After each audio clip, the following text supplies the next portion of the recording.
بسم اللہ الرحمن الرحیم۔ السلام علیکم۔ آج کی اس ویڈیو میں ہم پڑھیں گے تختی نمبر 24 ادغام یرملون۔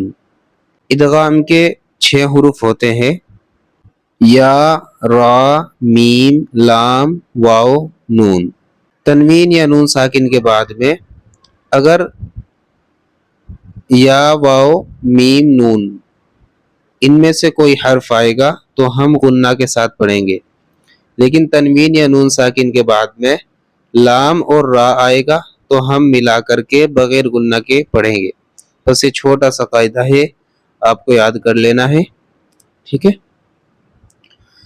یہاں پر دیکھو دال کے اوپر 2 پیش ہیں، اس کے بعد میں را ہے تو یہاں پر غنہ نہیں ہوگا، ٹھیک ہے۔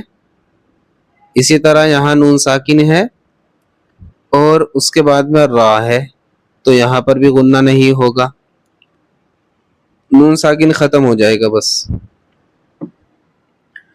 چلیے اب شروع کرتے ہیں۔ اعوذ باللہ من الشیطان الرجیم، بسم اللہ الرحمن الرحیم۔ محمد رسول اللہ، میم کے اوپر تشدید ہے تو یہاں پر تو غنہ ہوگا۔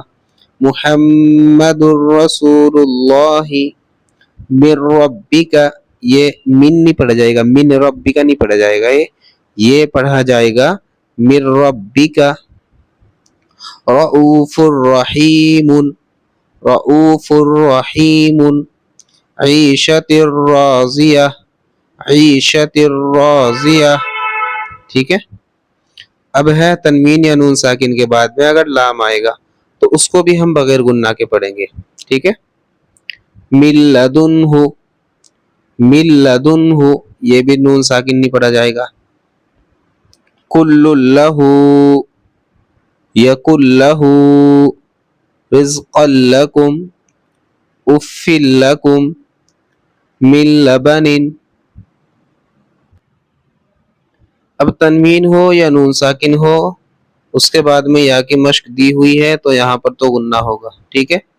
جیسے ان یؤتی من یعمل من یوم من یقول وجوہ یومئذ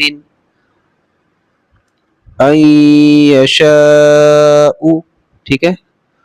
اب واو کے ساتھ میں مشق، الہا واحدا رحیم ودود ان وہبت من ورائہم جنات وعیون